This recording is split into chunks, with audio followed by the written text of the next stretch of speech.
awayan si Rowena Guanzon. Alam niyo po ba?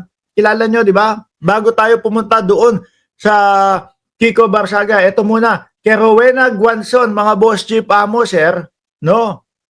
Versus yung kinasuhan na lawyer ni Chis Escudero, kasi siguro napikon si Chis Escudero kaya kinasuhan niya na lang, no? Kasi mga bossing, eto mangguguhyo to sa mga kakamping, no? Dahilan kung bakit to natalo yung mga senador ng mga kakamping, isa ito sa dahilan kung bakit, no, natalo yung mga kakamping dahil dito kay Rowena Guanzon. Bakit to? Inagaw ng inagaw yung oras ng mga senador nila para maipaliwanag yung kanilang mga plataforma. Di ba? Wala naman ng ibang sinasabi doon sa kanilang campaign rally kundi bangag, bangag, bangag. Tapos may boxing, boxing, boxing. Oh, kaya pala mga kababayan, hindi ito nanalo bilang congresswoman, hindi pala din ibinoto ng mga kakamping ito. Muntik nang magoyo yung mga kakamping. Di ba? Mamaya ipapakita ko sa inyo kung ano ang dahilan ba't ko nasabi na hindi siya ibinoto ng mga kakamping. Pero ngayon, ang kaaway niya ngayon, kakamping na dating kasakasama nila. Pero ngayon, sino nakasakasama nito? Yung dating kaaway niya sa DDS. Sino yun? Yung hindi din na nakapasok bilang kongresista. Kasi merong kaartehan pa na Kesyo Cardema, kailangan Cardema yung apelido nung sister-in-law niya. Baka tatluhan yan, ha? Oh, sabi dito, sino ba itong si ambisyosong Palsis, no? I was commencement speaker of the UP School of Economics. Ikaw, saan ka nag-commencement ng speaker? Sagutin mo ako. Dito, hurnal ka. You're lying son of a man. Gagalit si Guanzon. Bakit mo ganun, mga kababayan? Parang puro mga mesaltek yung mga nandiyan sa DDS naman.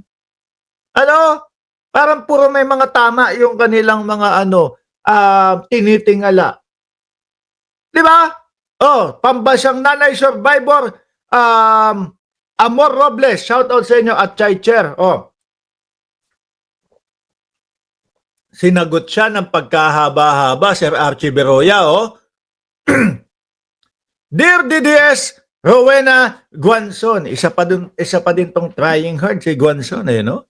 Dear DDS, Rowena Guanzon, number 1, hindi ako ambisyoso. Tulad nyo po na gustong maging congresswoman after maging COMELEC commissioner kahit na tapos na yung submission of the list of nominees ng P3PW. Merong isang ginawa si Guanzon nung panahon nung election, mga kababayan. 2022, hindi ako nagkakamali. 2022, kung kailan panalo na at makakakuha ng isang upuan yung P3PW, na isinisigaw ni Rowena Guanzon nung panahon ng eleksyon ng 2022. Bigla daw, palit na daw, biglang siya na yung first nominee. Ano yun? Para ho sa akin, pagkakaintindi ko doon, panggogoyo doon sa mga botante. Di ba? Bakit? Ang iniisip ng mga botante, kung sino yung naka-first nominee o sino yung kung nakalagay dyan, yun na yun. Di ba? Kaya ko ibinoto yan kasi alam ko, yan ang kumakatawan dyan sa P3PWD na yan. Tapos biglang, Rowena Guanzon papalit nung nanalo na, di wow. Yun yung unang-una, no? You try to circumvent the law pero tinigilan kayo ng Supreme Court and your former number 1 mortal enemy na si Ronald Cardema who delivered a knockout punch against you, your political ambition. Ngayon, magkakasama na ho sila ngayon sa DDS. No, wag niyong i-project sa akin yan. Hindi po ako naging commencement speaker kasi 30 anyos nga lang daw siya. No? Palang ako, kayo, retired na government official na sa mataas na posisyon. Expect mo na yun sa mga matataas ang posisyon na mailuluklok, mailalagay ka dyan. Di ba? Na magiging tagapagsalita ka doon sa mga kung ano-ano mga eskwelahan at kung saan sa ano. Kung na-invite na kayo sa universities abay dapat lang mataas na posisyon ang mga nahawakan nyo. Ako ay isang maliit na bubwit na pinapansin nyo at nagtatanong, kasi umabot si Palsis, umabot na doon sa patulan siya ni Chis Escudero na nagsampa na ng kaso din oh. Sabi ni pambasyang nanay, si Guanzon, Kiko, pusit, parang mga people with disability. Uy, grabe ka. Oh, maniniwala po ba kayo kay pambasyang nanay survivor? Si Guanzon, si Kiko, at si Inday Sara, para daw people with disability. Oh, Romy Escalera. Ako, yun din ang pakiramdam ko eh. Yan tatlo na yan. Kung ano-ano ang mga sinasabi din ho niyang mga yan eh. No? O nasa na? Baka dahil wala namang newsworthy sa commencement speech ninyo, like noong si Maria Sereno Jokno ang nagsalita. Sa kaso ng Duterte Youth versus Rowena Ganson, remind po kayo ng Supreme Court to follow our Code of Ethics. Kabisado, oh.